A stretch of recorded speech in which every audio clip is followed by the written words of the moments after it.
Another long ride sa malapit. Nandito tayo sa Real, Quezon.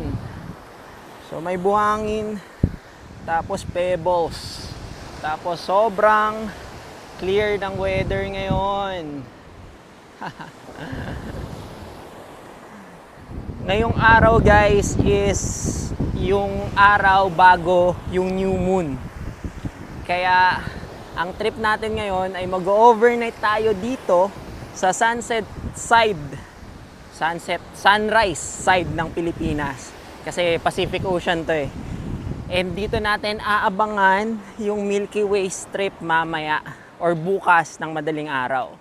Kasi new moon and yung Milky Way is sisikat siya dito sa sunrise side.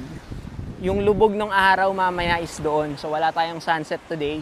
Pero ang pinunta kasi talaga natin dito is yung Milky Way para makapag-shoot tayo. Kasi sasamantalayin natin na new moon ngayon, bukas pala, new moon, walang buwan at saka mamaya wala rin yung buwan sa horizon.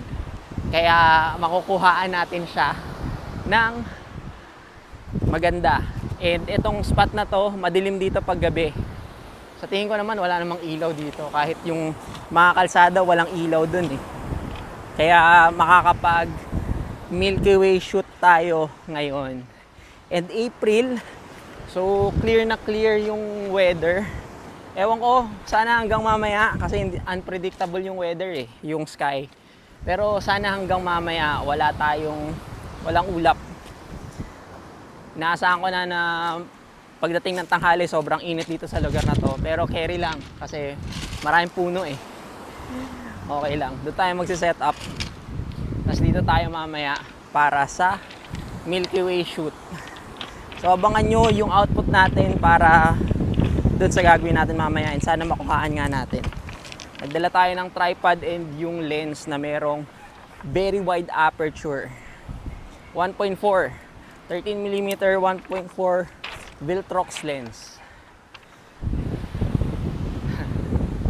So yun lang. See you in the next video. Mabuhay!